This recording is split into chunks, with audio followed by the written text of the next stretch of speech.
Good morning, everybody. Welcome back to 22 Panels and the Pulp Blotter Book Club, where we will continue our discussion of Justin Gray and Jimmy Palmiotti and a cast of all-stars, mostly Phil Noto and Jordy Bernay, I think, in this series of stuff that we managed to read this month.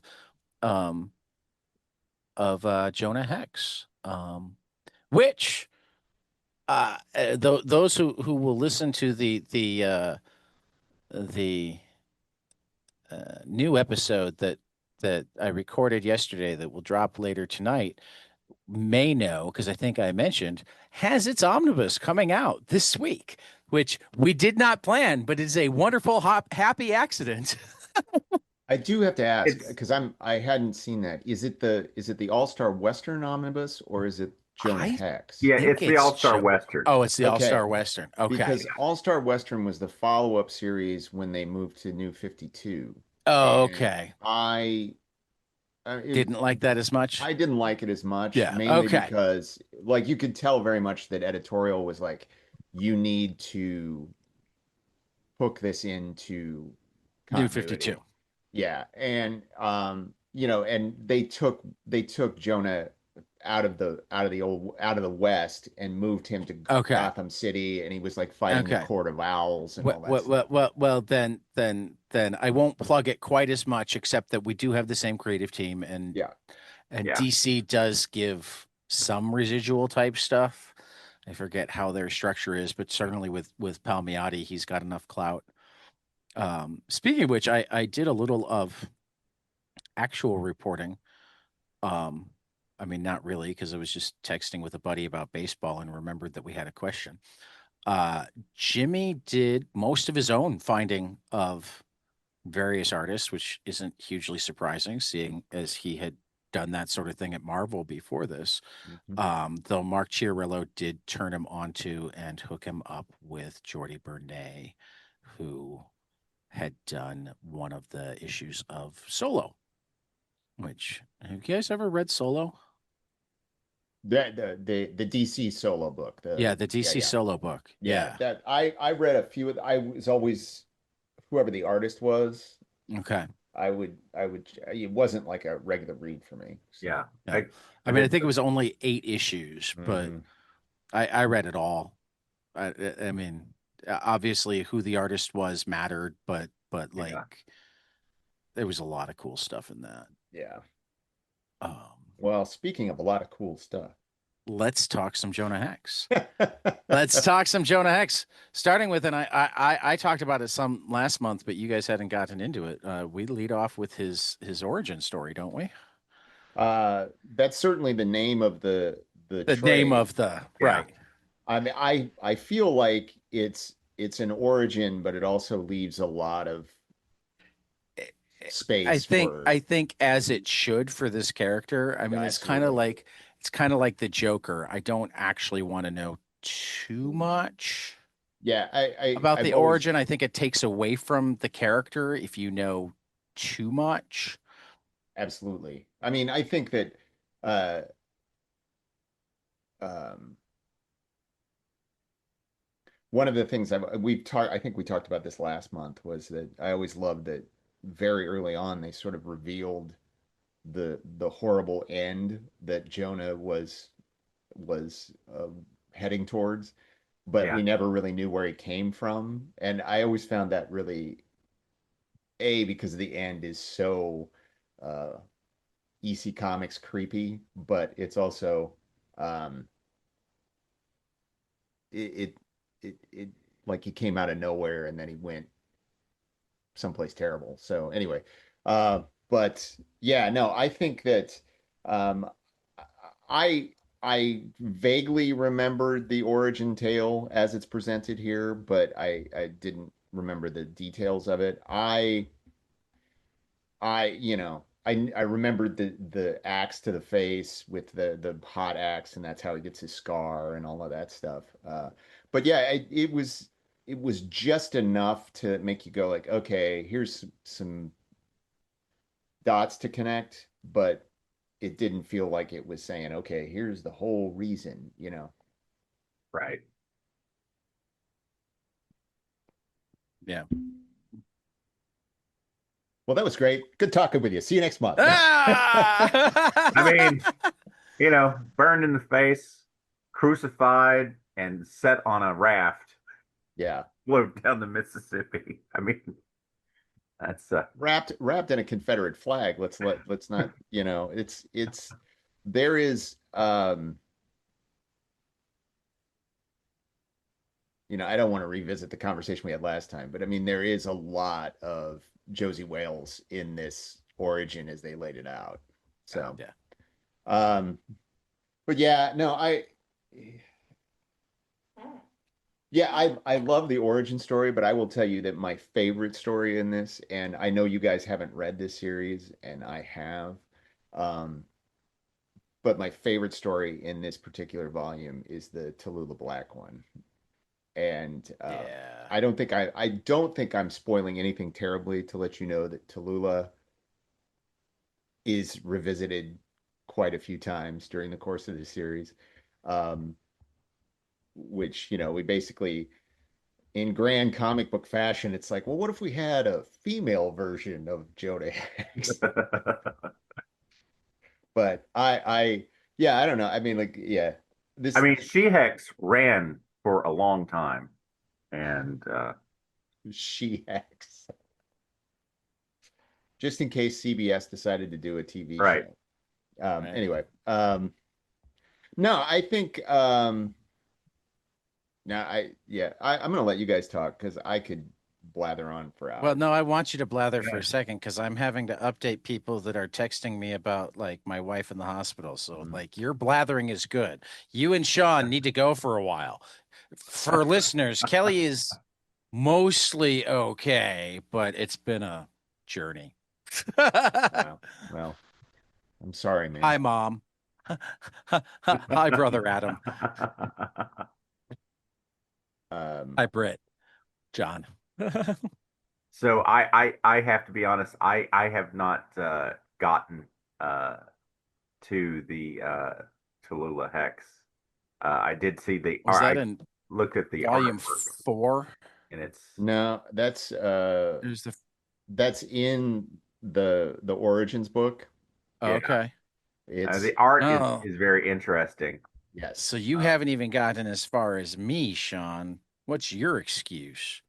uh, Job hunting and tryouts? right. You're Um, Getting shot every 3 days in the back. getting you Spoilers ugh. for anyone who hasn't seen my play. you're getting shot? Oh, Yeah, oh, okay. Okay. and I thought and loving it. yeah. you were playing into the whole Chicago hellscape thing and you were actually getting shot every 3 days. No, no, I just hear the helicopters overhead. Yeah. Um, but yeah, I got to that and I was like, wow. So I assumed um, just a whole different art style for that story. I don't know how long that continues, but it was very interesting. That's pretty much Well, just I that mean, this Tallulah Just is that story. one. this is But I mean, that's definitely sort of where the we the start the what's the word I'm looking for? This is definitely where we start the series rotating cast of mhm. artists. It doesn't quite get to what it'll be later, where it's um like a different artist almost every Yeah. issue.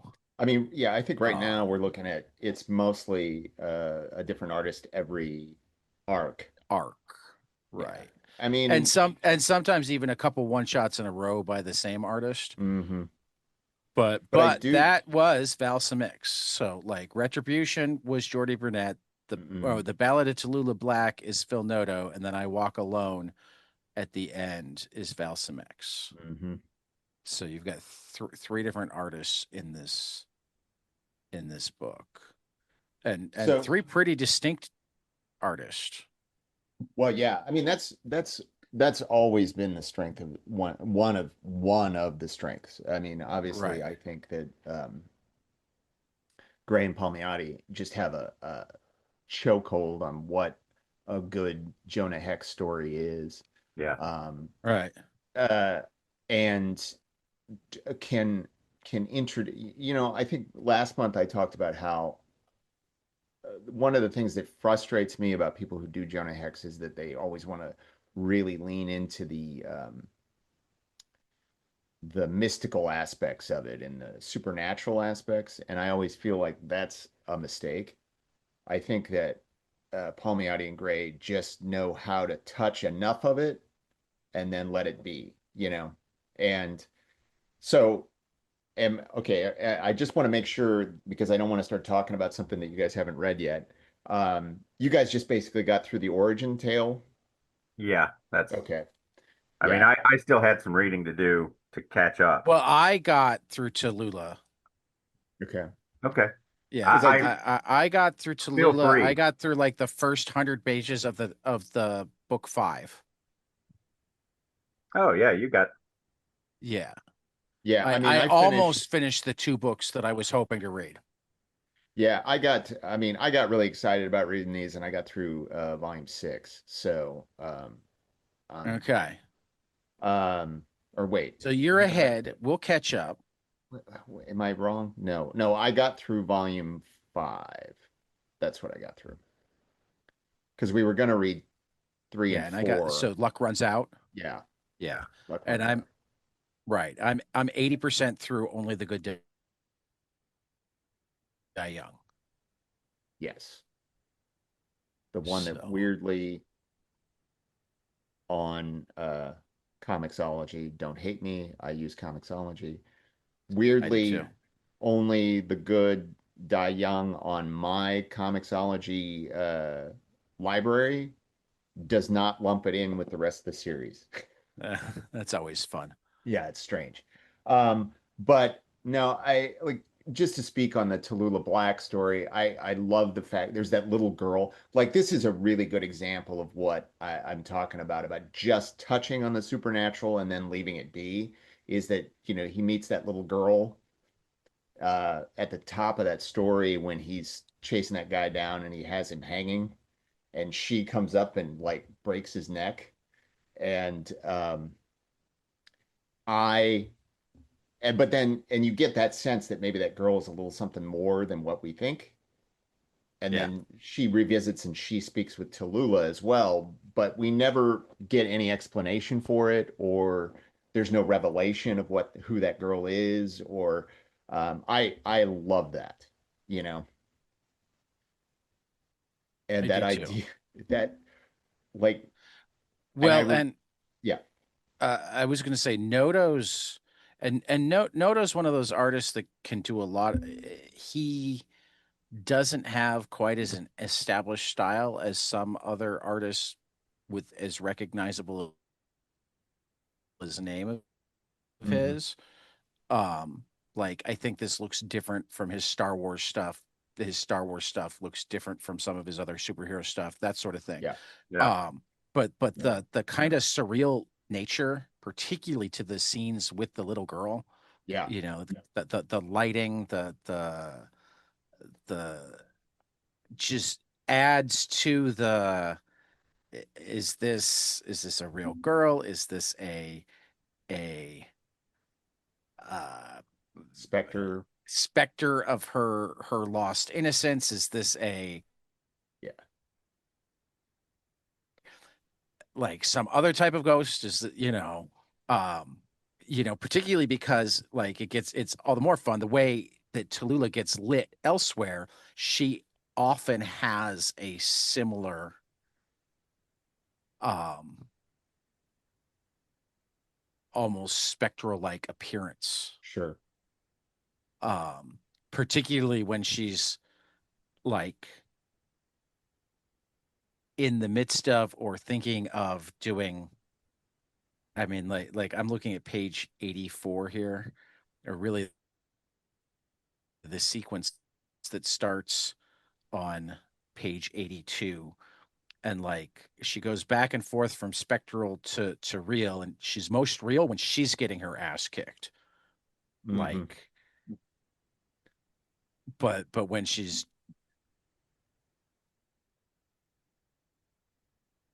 trying to take revenge or further dreaming of revenge, she takes on this more Hmm. ethereal quality, Hmm. um, which I think is just some really fascinating.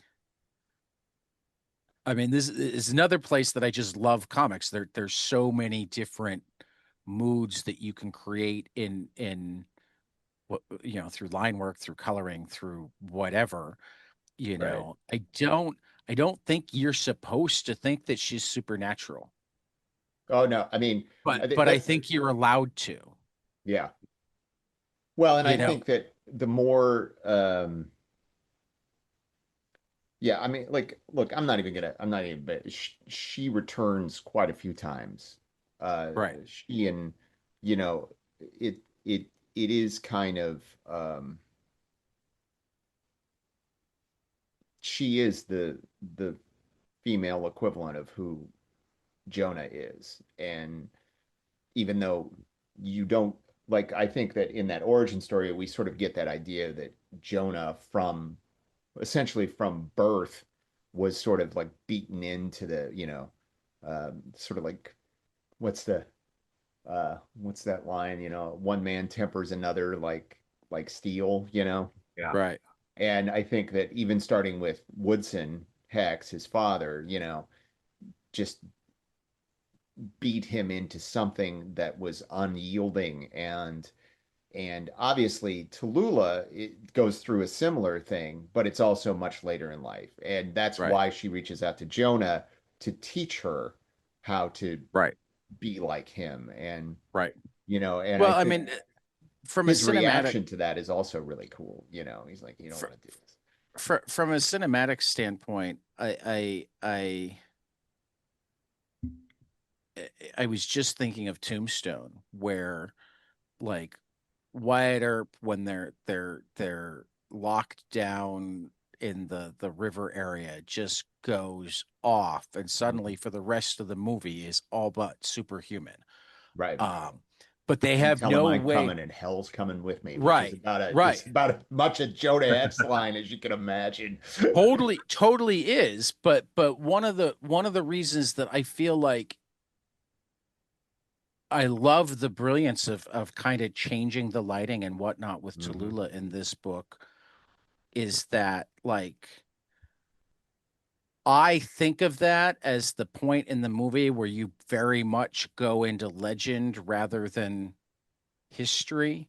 I think the movie is a mixture of the two, but like that's the point where it's like this next sequence is legend. Yes, Hmm. this is Jonah Hex slash Saint of Killers, whatever, Wyatt Earp for the next 5 minutes, right? Right. But you don't have the same visual cue that what you're seeing is. I mean, you have some acting. I'm not saying that they miss it entirely, but I Sure. like with people who I've argued with about that movie. One of the biggest things is like they continue to think of the movie very literally, and they're like, it's just completely unrealistic that he do all these things, and I'm like, you're not supposed to be looking at it realistically during those scenes. Well, look, the Western genre is uh steeped in these larger than life legends, right? Like that's that it I think there's a lot, there's a lot of talk about superheroes being the American mythology, but I really think that in a lot of ways Westerns are far more that because it is about the American experience of, moving west. And we can talk about the morality of that, but that was that was so much a part of what America was all through the 19th or the 17th and or the 18th, 19th and 20th century, of reaching reaching out into the unknown, and I think um that there's these figures that rise up, and some of them come from the movies, some of them come from actual history, and certainly Wyatt Earp is, he's a historical figure. And having read a lot about, we talk about Tombstone, read a lot about that movie, there's a lot of stuff in there that is actually based on historical fact. Obviously, it's blown up into a more cinematic sort of Oh yeah. experience, but I mean, that like there's been a lot of people that have said that that gunfight at the OK Corral is the most historically accurate one that's ever Oh been put yes, on it film. is. Yeah. And Definitely is. In part because unlike some of the other ones, it isn't as clear cut of a they just were yeah. never in danger. Well, yeah. I mean, it's just like, and But they completely cut Chekhov out.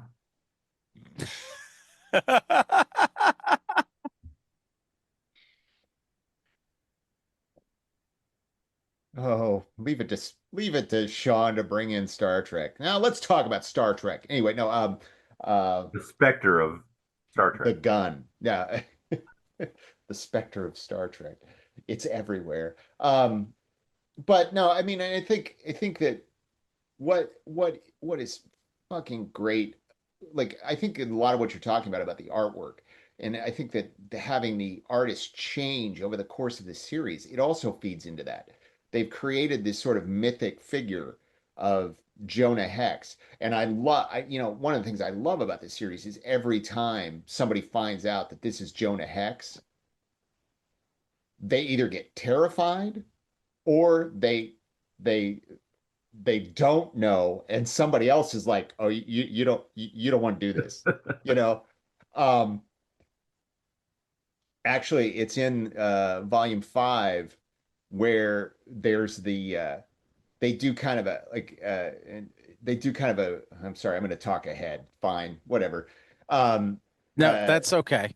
in Please. volume 5 they do that it's sort of a riff on Butch Cassidy and the Sundance Kid with Lucky, who has his gang, and they come into this they rob a train and they run the train into town, and he's going to blow up the safe on the train with this dynamite.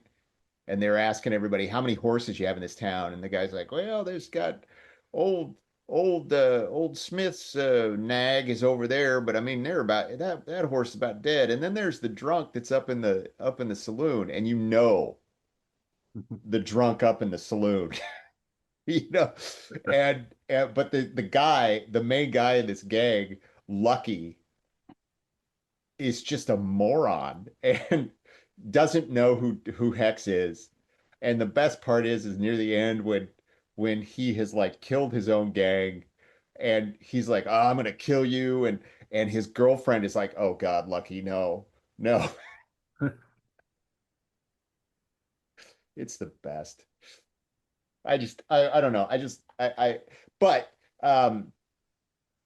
sorry, I kind of got off on a track there, but they've created this mythic figure of Jonah Hex, right? And that every time a new artist comes in, you get a new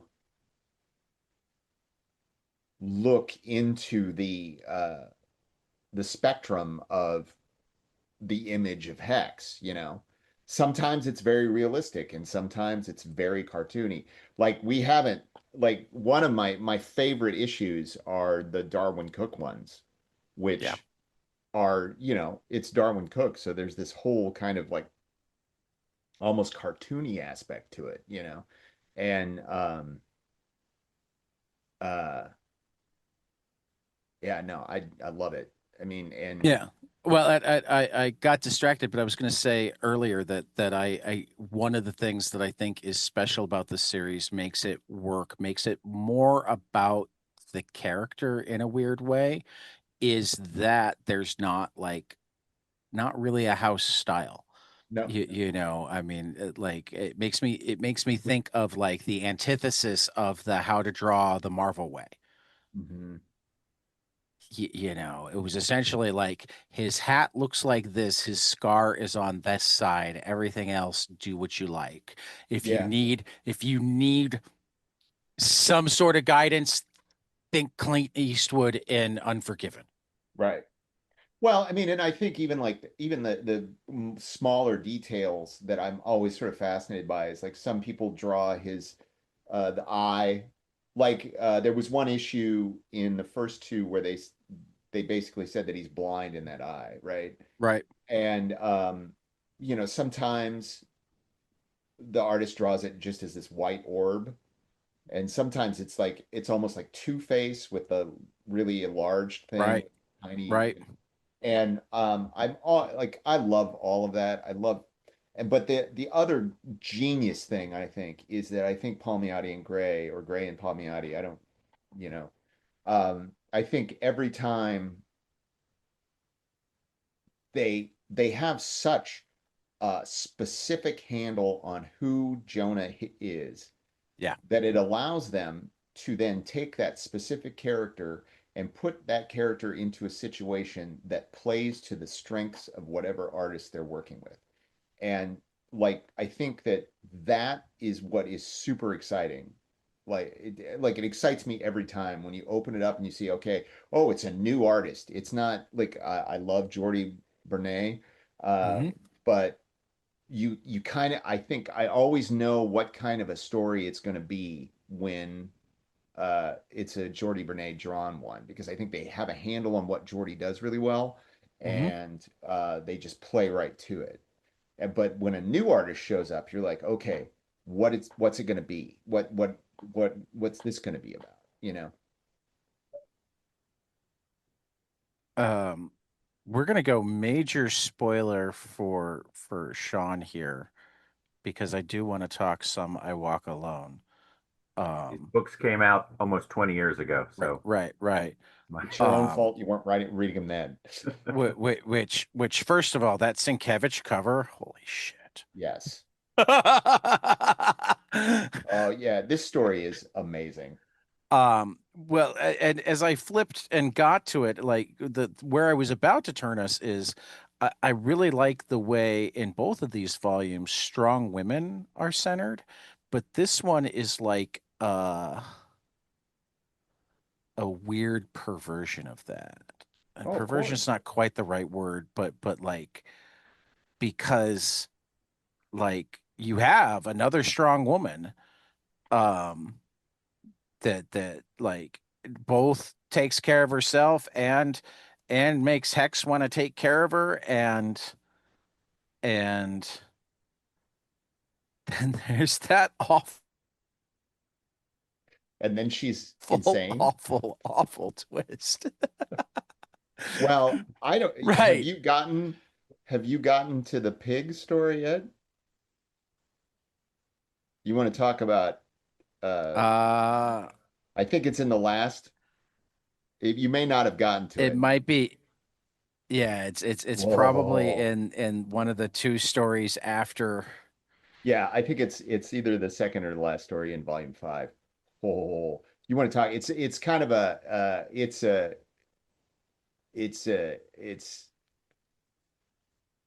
it's kind of similar. Like Are it's we talking like the pigs and have you ever seen Hell on Wheels?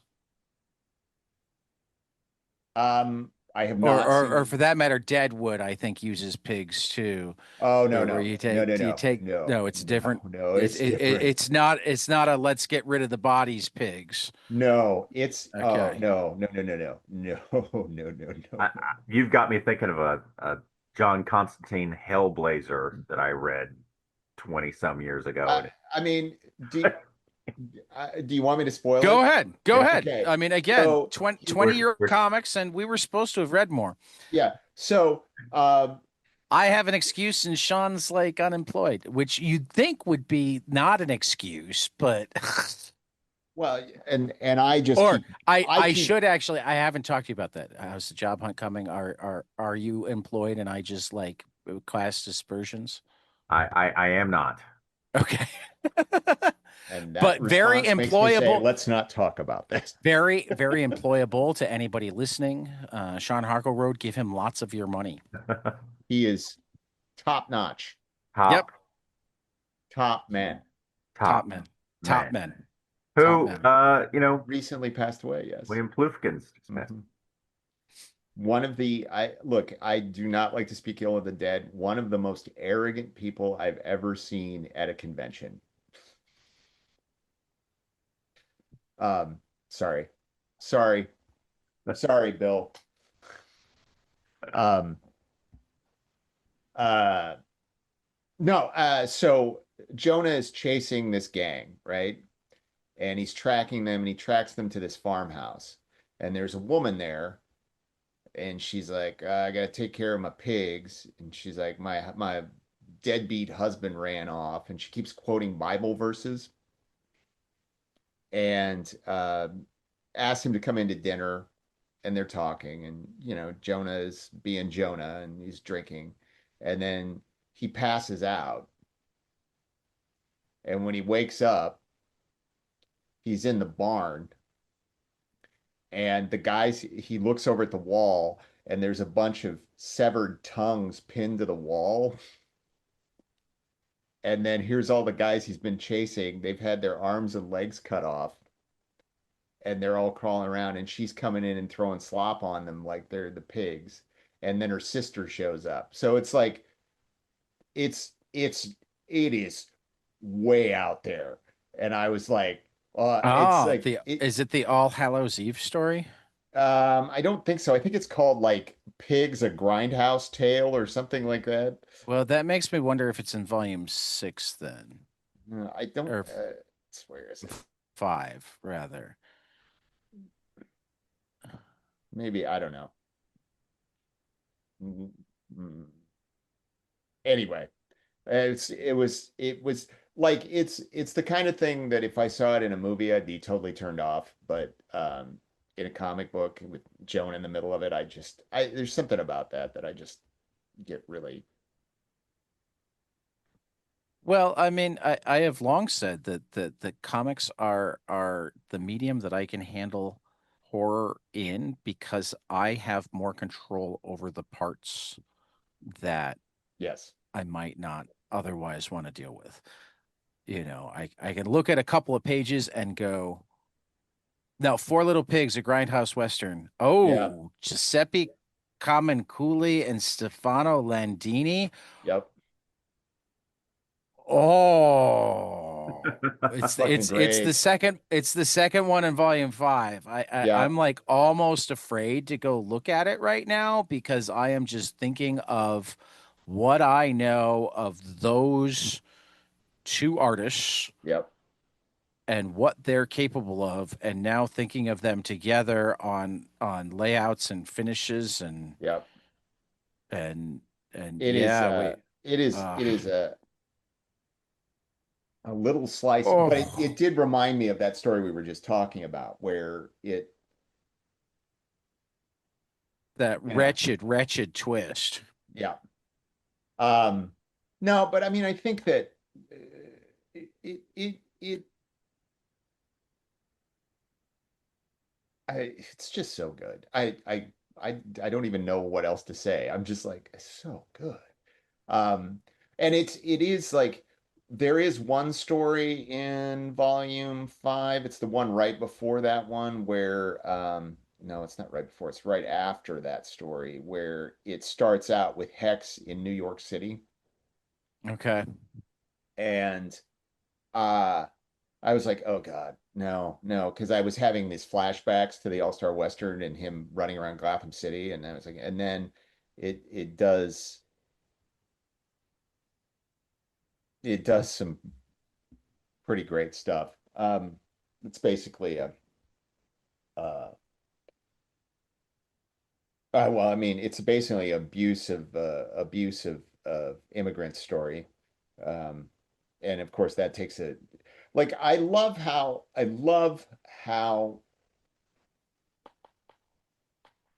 and the story I'm talking about is a really great example. Is like it's set they always set up this really horrible event, and then somebody decides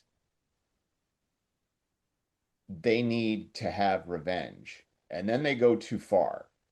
And Right. then Jonah is like, nope, you went too far. Um, what did you think of the Tesla Edison story? I I mean, I liked it because I like all of this. Right. Um, I I don't know. I mean, I think that there is a certain point. I can't remember which one that's in. I remember I That thought, I just read it, so it's in Only the Good Die Young. right, okay. Um, It's the last story I finished. right, yes. Oh yeah, it's right before we get the return of Only the good die young. yeah, I think that's the last story before. No, no, I'm wrong. Sorry. Apologies to the audience. I'm flipping through my The one after it is Who Lives and Who Dies, right, and it's Jordy Burnett again. right. Yeah, I mean, like I And then again, I think that this has this whole that somehow through the character of Jonah Hex, they're really able to really talk about a lot of different things and right. what the West means and what the Western experience was. And I mean, and obviously, we know that Edison expanded some ideas but I mean I don't know, like the same thing. It's this in I okay, when I read something like this,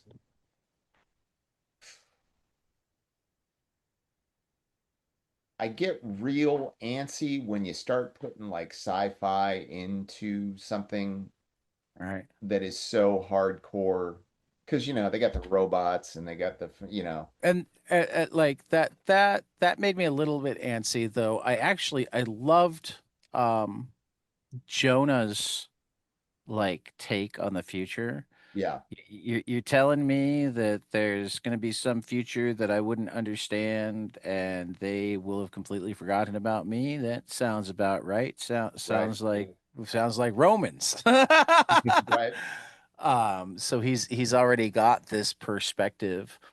Um, I think I was just because I'm enough of a science, etc., was a little bothered by the oversimplification of the Edison Tesla everything going on with them, Yeah, and had to remind myself that this is a fictional pulp, yeah. whatever. I mean, this Um, that but that like conflict is really particular. Particularly in an era of sane washing things going on in real time and a desire to um whitewash isn't even quite the right word, glory wash all of our history, um like the fact that it starts off by like portraying some of the issues with Edison in like taking credit for all the work, stealing sure. stuff from people who worked for him, blah blah blah, but then like allows him to like hand wave it and go, "Oh, well, he really stole that from me because he worked for me." And Well, I mean, that's a look. it's a perspective. It's a perspective, but it's also a statement about like, look, I don't think that, It's a statement about work for hire, but yeah, then I mean, that's I guess it certainly relevant to comics. I right, mean, right. look, I guess I guess I wanted Hex to push back more on it, and it bothered me that he didn't. yeah, And but again, I don't know that it's in character for him to. Like I fully acknowledge that it's one of the things that it's more of a me thing than I think strictly a story thing. mhm. Unless and this is one of the reasons it's a me thing. It just smacks so much of the editorial comment. I mean, I, I did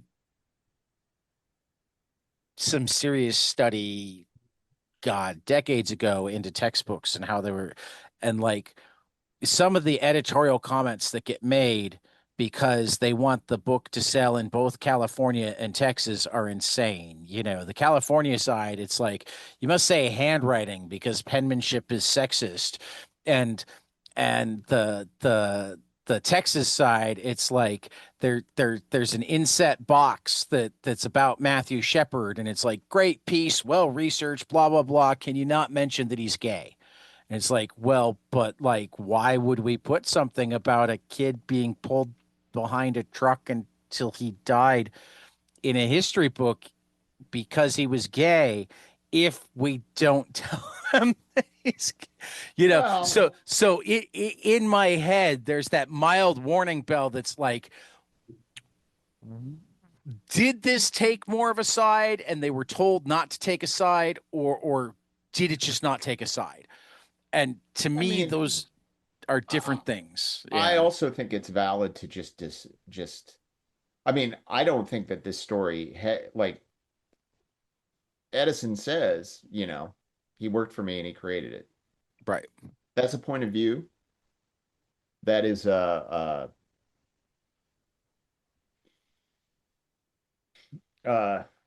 I think that you can make up your mind about what you think about that, right? Right. And I think that in a lot of ways the whole story functions in that way, right? Though I do love the last line. We'll Yeah, both be dead by then, Edison, and better for it. right. I mean, but I also think I think that's what Jonah thinks about every human being on the planet. Right. Yeah. Right. Um, I think that in a way it almost feels like too much for this series, right? Like I think that I think that it this thing is strongest when it's a direct morality tale Right. about people doing terrible things to each other, and then uh what was it? Somebody used to refer Elmore Leonard. I always I used to love Elmore Leonard. I remember people used to say it's almost always about a bad man versus worse men, you Right. know? I just And reread the first two Raylan Givens books, like literally in the last week. I mean, and that's that's Hex in a nutshell. I mean, Yeah. like, and the thing is like he knows he's going to hell. He knows he's going to pay for all these things he's done, but All right. he also can't stand to watch. It's like the Tallulah So Black that story. that It's like that when he sees injustice, he knows it.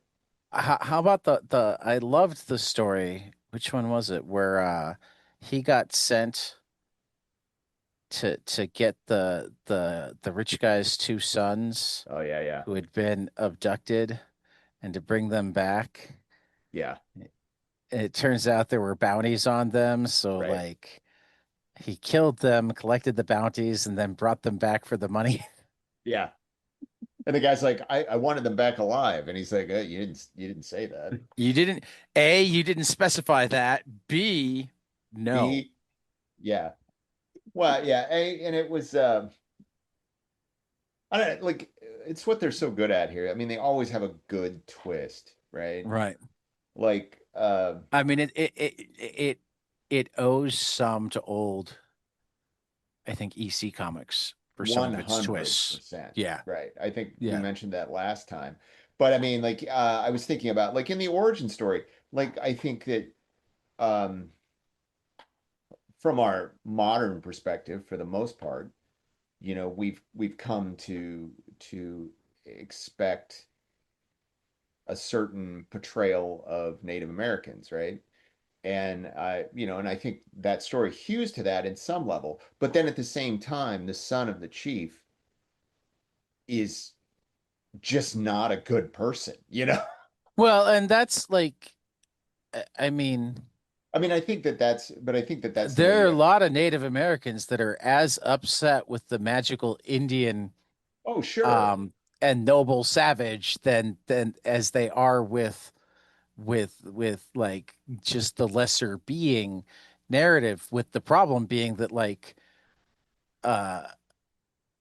But really the problem is painting them all the same. So I mean, sure, I but loved that about that story well, was yeah, I that mean, I think that I 100% agree. I'm just saying that the way they set it up was yeah, like, Woodson, who's just a rat bastard, and we know he's a rat bastard, right, basically sells his son to the Indians, right? right. And then as a slave, let's like that's what he's doing. And then he earns his place, and you're like, oh, okay, now he's gonna learn all these skills from the Indians, which he does. Hmm. But then at the same then they switch it again, and they're like, yeah, but Your protector isn't here yeah, anymore. yeah, yeah.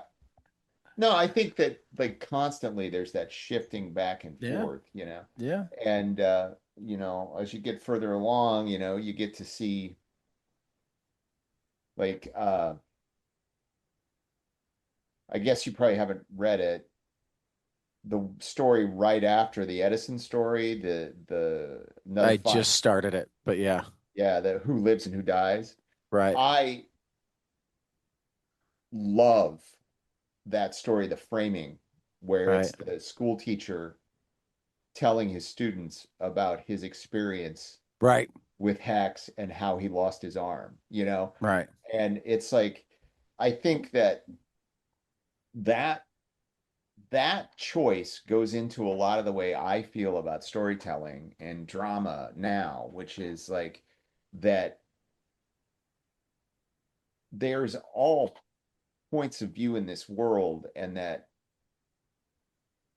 everybody's got to learn how to find a way to live within other people's points of view, and right. like, and that this teacher, clearly he's not a big fan of Jonah, but at the same time, at the end of the day, Jonah saved his life.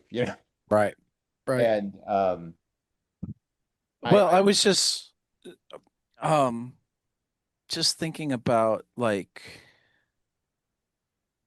how often it's the powerful that are bad is one thing, but going back to the origin story and like the playing with the noble savage versus the magical Indian versus the bad guy versus everything, like it's on a level an allegory for how fragile systems can be. Of course. How systems are incredibly important, but so is um, personal accountability and morals. Um, I mean, Well, because and I think we often struggle with that as human beings. We either want to throw out the systems entirely because sometimes the system doesn't work, particularly when the wrong people are in the wrong places in it, or we will justify the most horrible, unethical, inhuman behavior in the name of preserving or creating some sort of system. mhm. Um, and Well, and and that cruelty and humanity can come from anywhere, you right. know. That, And that and the reality that is that it requires both. It requires good systems and good people. Sure, It requires looking out for yourself and looking out for the people around you. sure. Like um there's very little that's zero sum. It's more if you do this and that, better. If you do one or the other, maybe you survive. Well, If you look, do and neither, you got problems. to me, to me, the world is incredibly complicated, Oh, right? absolutely. And Absolutely. and that part of the power of a character like Jonah and stories like these is that it kind of brings everything down. Because I truly think that Justin and Gray, or Palmiotti and Gray, uh, embrace the complexity Oh, of absolutely. the West as an environment and the Hmm. West as a period. But Hmm. at the same time, they bring it down to this elemental thing. And they haven't created this character. I have to keep reminding myself of that. They didn't Right. create Jonah, but Right. they I mean, use in some ways, I mean, I haven't read enough of the early Jonah Hex, but in some ways they almost might as well have. I think that I think that I have read some of the early ones. I don't like them as much as this. Yeah, Um, I feel like, from what little I know of Jonah from before this, he was a much less nuanced character and not always recognizable in any way except visually to this well, one. I think that I think, it's interesting you say he's nuanced because in a lot of ways I don't think he is. I mean, Uh, I think that there's a line, and there's a line in one of the books. I can't remember where it was, but and it may be after where you stopped, where it said that he was defined by his hatred of everyone. well, I think there's an element to that, but he doesn't kill everybody. Oh no. So I mean that's the thing. Like I know people who don't like Parker because they think that the character is too lacks too much emotion, lacks too much empathy, has no growth. And like to the first two, I say you got to pay a lot more attention. Hmm. He doesn't want to have empathy. No. He doesn't want to have emotion. He thinks that those are antithetical to being the man that he thinks he wants to be. And the But there is profession a that he's chosen. struggle there all through the books. And and if you read them all, there is also growth all through the books. You just generally don't see it in the span of a single caper. Well, yeah. I mean, and I also think, it's interesting we're doing this in this pulp fiction series because I do think that Jonah has a lot of similarities to some of those you know, Pulp Fiction detective kind of Mm-hmm. characters, Mm-hmm. I think, the fact that he is there's again, this might be after you guys stopped reading, but there's a point where somebody refers to him as a bounty hunter and private detective. And I was like, okay, I don't necessarily think that's right, but um I was like, oh, well, yeah, Well, he's totally like, in the Edison one, the guy does say like explains what he wants, and Hex is like, "You want Sherlock Holmes," mhm. and the guy's like, "Well, except that Sherlock Holmes is a physical or fictional character, and you're not, and I think you guys actually have some of the same skills, whether you fully realize it or not." Well, yeah, he's certainly like one of the great things about Jonah is that he has this incredible insight into human nature. And Mhm. is that because he hates everyone? You know? Well, and like, unfortunately, well, no, actually, maybe we'll have to do like one of the self-made hero Holmes adaptations sometimes because like in some ways I think that there's almost no better definition of a noir character, even though Holmes isn't generally considered noir, than when Watson finds the list in well makes the list in A Study in Scarlet about what Holmes knows and doesn't know. Hmm.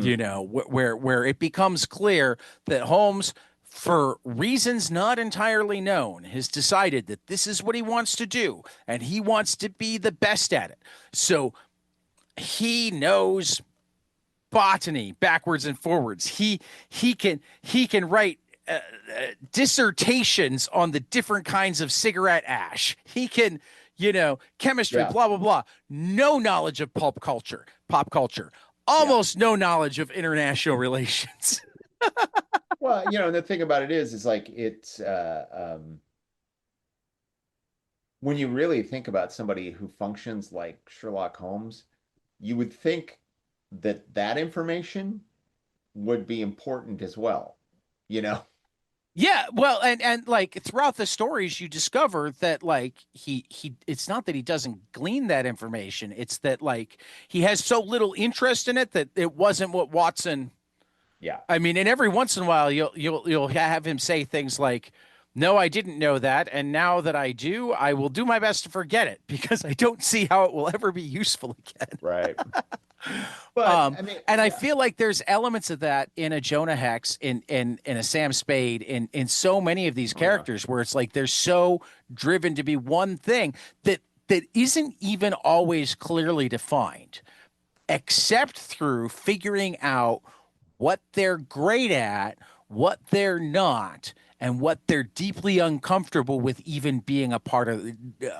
Hex is deeply uncomfortable anytime he feels. I mean, like one of the things that makes the Tallulah story so good is that, like, when she offers herself to him, he like goes out of his way. Nope, nope, nope. I don't have those needs. I don't care about that. Mhm. I Gee, that's similar to uh, uh, Denny O'Neill's thoughts on Batman, yeah. which I've It always agreed with. I always, because Denny O'Neill famously was like, Batman has no sex life. There's no room in his world for that, you know? And that's what makes Catwoman a great villain right, because she triggers those feelings. right. And, like all of all of the great Batman villains and the important Batman villains all relate to how Batman sees himself, right? Yep, The absolutely. Joker, the Joker is the opposite. He's chaos instead of order. Two-Face is the the Duality well, of the I duality, but also the twisting yeah, of the the man who seeks justice into someone who is self-loathing or whatever. right. And then Catwoman is, all the women that Well, Bruce well, Wayne should have had over his life now come and well, say, and it's also why I love Tom King's run so much is because Catwoman is also, are you willing to trade all semblance of your normal life and happiness for Batman? Can I both exist at the same time? yeah, I mean, I I like that run a lot. I read all of it. I just every once in a while when people really get into that, I'm always like, at the end of the day, he's not going to give up being Batman. You know? No, but I mean, like, I don't think it was ever, does he have to give up being Batman? It's Well, like, yeah, can you change enough of how you are Batman to allow yourself to also find happiness? yeah. Oh, look, In a now we're going to get into cafe in Venice. what? In a cafe in Venice, right? Well, that's the movies, man. And you know what? I will go to bat for that. That is the greatest end. It is. It is. It is. I like I don't I probably have told this story, but the second time I saw that movie, it was the first time Colleen went and saw it. We came out to the car and we started talking about the ending and I just started sobbing because I was like that was like I was prepared for him to kill him. I was prepared for it to be an end. And the audacity and the audacity of giving Batman a happy ending, Mhm. like no one thought that would happen. And Right. the emotional release that I had thinking about that, it was huge. And Hmm. it always made me so mad that everybody's like, well, that's not what happens in the comics. And why would you ever Well, but do that? it's also why I love the Batman Catwoman not strictly continuity Right. maxi series because while we don't know the hows and the whys Yeah. and wherefores yet, it establishes, at least in one reality, that they figure out a way to do it.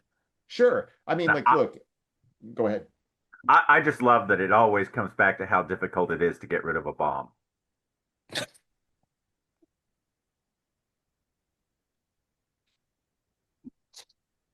And I I must believe that that was an intentional choice. But I don't know. I think about like the part of the and it's funny because we talk about Batman and Jonah and uh part of me part of me was like when they were talking about I have a couple of thoughts here. Let me get them out and then we can discuss. When he's talking to, and they say that, oh, well, Sherlock Holmes is fictional. And then I was like, isn't Sherlock Holmes real in the DC universe? Didn't like Batman team up with him on a couple of occasions? Anyway, Batman 400, right? that's right. Um, and uh, wh here's another thing. I also, when I'm taught, okay, let's take this Dark Knight trilogy out of the equation because I think that as a three-part story is beautiful and perfect and ends exactly the way I think it should. And it was awesome. But if we're going to take those characters as recurring characters, right? Like as a serialized adventure, right? Where every month you're going to come back and get them. Uh, I much prefer a character like this to be like Jonah, where he just sort of floats into the story and never like doesn't really have any connection to anybody except Tallulah, which we'll know she can like I've already let that go that she comes back. Whereas now, like one of the things that I'm frustrated by Batman anymore these days is like the 45,000 members of the Bat family, you know? I love and hate it. Yeah. I mean, because I'm like, I understand what you're doing, and there's characters that I thought Barbara Gordon was so much more interesting as Oracle than as Yes. Batgirl. I think that Well, and she's kind of Oracle again. I don't know. I can't. I I can't. mean, she plays that role primarily for Birds of Prey. Yeah. I just don't think But then I she's think she is. paralyzed, so I think she has like the option to do either. Yeah. But And I'm but like, but but I mean, I haven't read the story if there is one where like it's like, oh, I have more value here, mhm. so maybe I should spend more time here. I have been working so hard to not be involved in canon or continuity. Like I just read what I want to read and I Right. And the only reason I know it is I haven't like cared a lot about canon and continuity, but Kelly Thompson's Birds of Prey run is yeah, amazing. sure. And Yeah, it's and 100. she is primarily playing an Oracle role in Yeah. Kelly Thompson's Birds of Prey run. Well, yeah, and currently in Batman uh she's interacting with him as Oracle and but any Which case. Batman? Because right now there's actually two Batmans Well, yeah, coming it's out. the new one, the one that just The restarted. Fraction? Yeah, The Fraction, yes. Yeah. Oh, the which Fraction's so good. I actually am enjoying quite a bit. Oh my I God. the Detective Comics is kind of Well, testing but my also patience. technically the last volume of Batman is still going because Hush 2 fell behind Yeah, schedule. okay, whatever. No, but that's what I mean is that's why I I had to let's ask not which talk Batman. about Hush 2. I haven't read it yet. Is it good, bad? Um, it's nothing. Like Okay. like like quite honestly, like you say it's been delayed. Right. I couldn't I didn't care. Like I I was mean, like, okay, I'll read it when it comes out. But I haven't read any of it because I just made the decision that I was dropping Batman from my poll and mhm. when Zdarsky was done and that lasted until Fraction started talking about doing one and done issues. Yeah. Well, I mean, but and the thing, but but I skipped an arc, yeah. except that then I'm like, wait a minute, Fraction's coming out. I didn't realize Hush was done, so I went and looked. I'm like, oh, Hush isn't done. Well, I mean, look, I can we're getting way off of Jonah, but that's okay. Um, I think that I'm always sort of like, look, uh, every time Jim Lee is supposed to be doing a monthly book, it always suddenly is months, Well, and years this behind. is I said this huge with Doomsday Clock, particularly because they built like 2 years worth of other stories around Doomsday Hmm. Clock.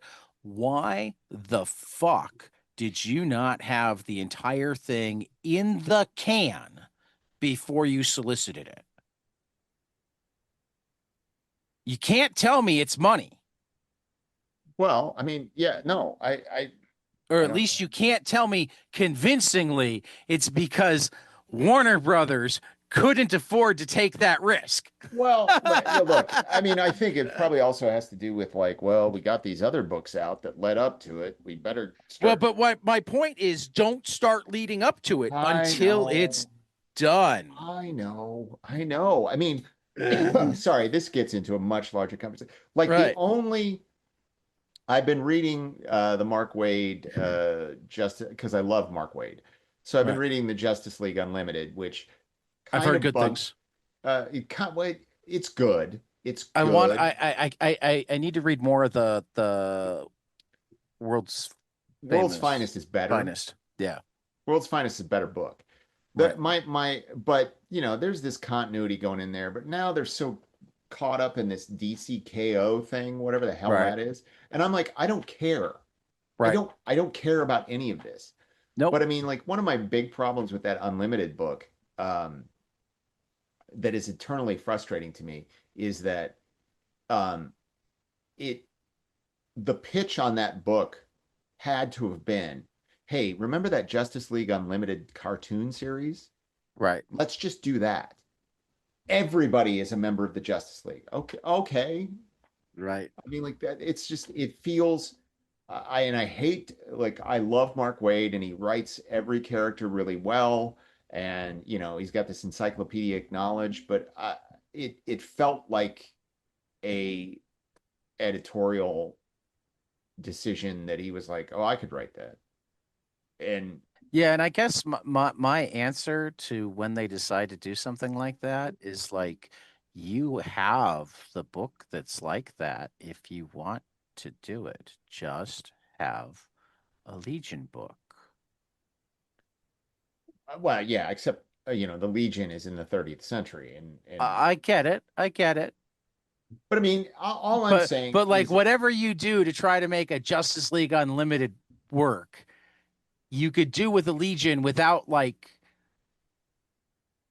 having to come up with some convoluted reason why they decided to have on one planet all of the superheroes all together and try well, I to mean, like one of the advantages of the 30th century and is like it's interplanetary and there's time travel. So like you have different ways to use all the characters. And you know what? If you want to use Martian Manhunter from the 20th century, it's the 30th century right. and there's time travel. Well, look, but I mean, I just think that like, and I think this is true even of Legion, is that if Right. you have, because I think every writer that comes into Legion kind of picks their Oh, absolutely, Legion, and absolutely, that's and it's also why Legion is such a hard book. I guess yeah.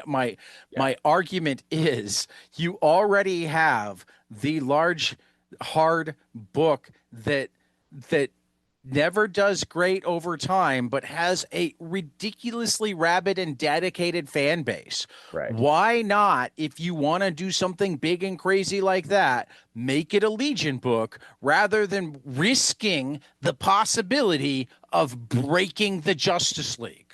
Well, I mean, look, I will say this. I don't think they're going to break the Justice League. I mean, I don't think that show broke the Justice League. But I mean, No. like when you're doing a cartoon series, right? That I understand that idea of like, oh, okay, whatever character we want to use this week, we'll just throw it in. But I'm reading a monthly Right. comic book where like the best parts of every time there's a really good run on Justice League is they get this team and you see how they interact together.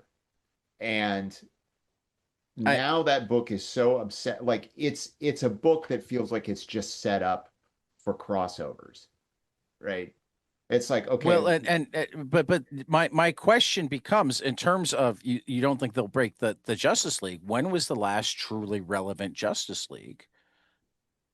And at that point, like if you do stuff to make it, it's probably at what Morrison's. point is it the George Clooney?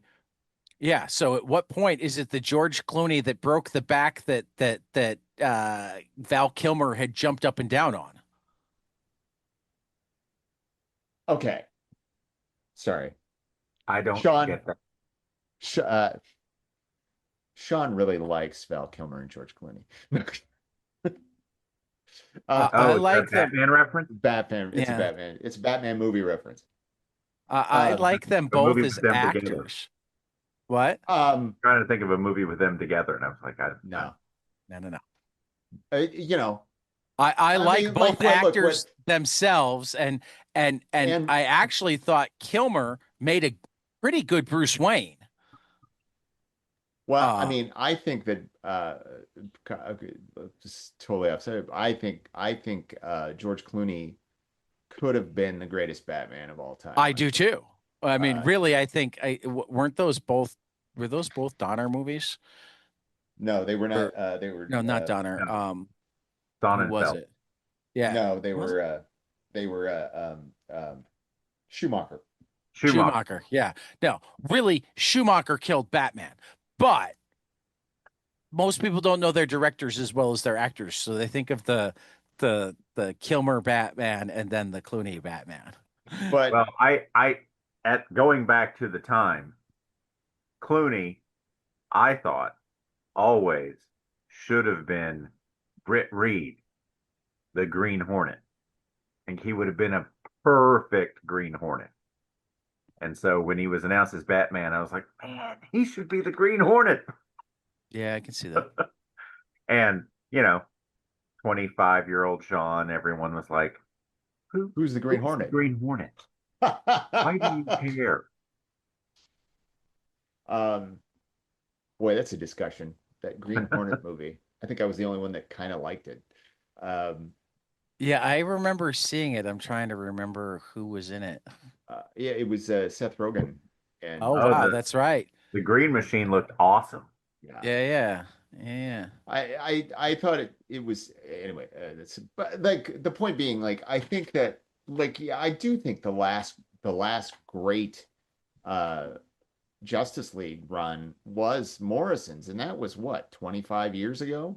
Pretty Uh, much. um, Well, but he also Morrison slash Wade, because Wade took over for him, and Wade is the one that did the like Ra's al Ghul got the Batman's secret files, that sort of thing. So the like you Tower of Babel thing. Yeah. right, right. Yeah, no, and But but I mean, that era is, Scott Snyder did a run that was hugely hyped and kind of wound up.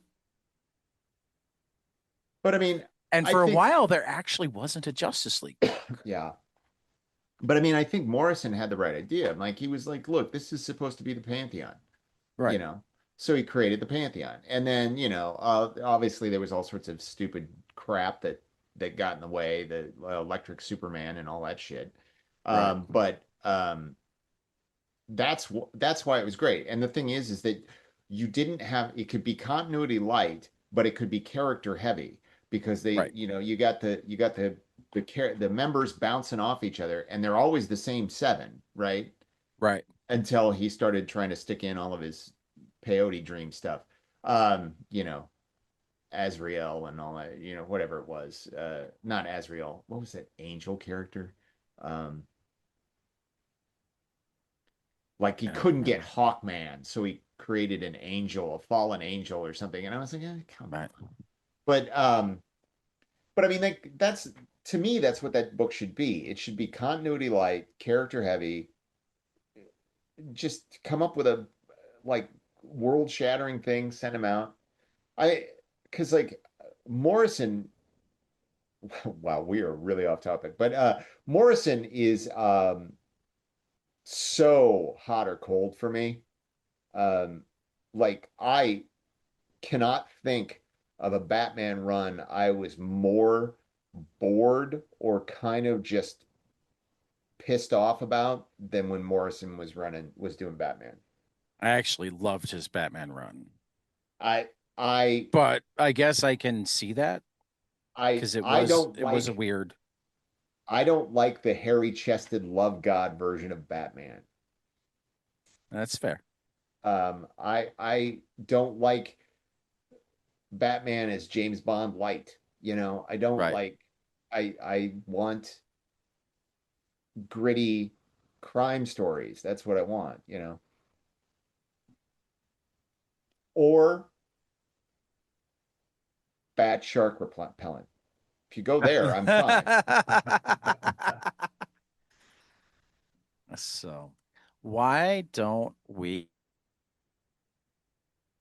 Why? I think we should wrap? probably wrap it Because we up will be Yeah. talking because many more I Jonah think Hex.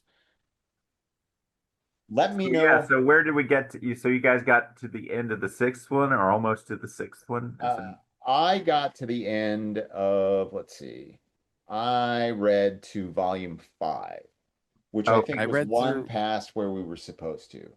Yeah, I I can read through certainly slow almost down. volume 4. I think we should shoot for volume 6, but if anybody gets done with volume 6 with more than a week to go, text the others and we Sure. will see if we want to try to go for more. Yes. All That'll give right. Sean a So chance to catch up, and he's very tired, I can tell. give me a little bit of time to catch up too. And I mean, assuming I don't overbook myself, I'm getting a little bit better. Good. Little bit better. Speaking of booking, I'm going to pitch since Please. and it's when folks see this, it'll be too late because it's live tonight. I'm doing the Clutch of Personalities podcast, which is a storytelling podcast Well, but see, tonight. podcasts are forever, so they can Yeah. go look for it. So, but Yeah. it's gonna be live. It's on YouTube. Clutch of Personalities. It's like season 3, episode 7. I'm gonna do it. Okay. We're gonna have clips from the archive video of the shows. Uh, Oh, we're gonna have a discussion about acting and storytelling and writing and everything else. So they are forever, so you can watch it Right. after the fact. But if you know, And we're all for plugging other podcasts. We are not a competitive podcast here. If there are podcasts worth listening to, go listen to them. I and listen to Word Balloon. I listen to Off Panel.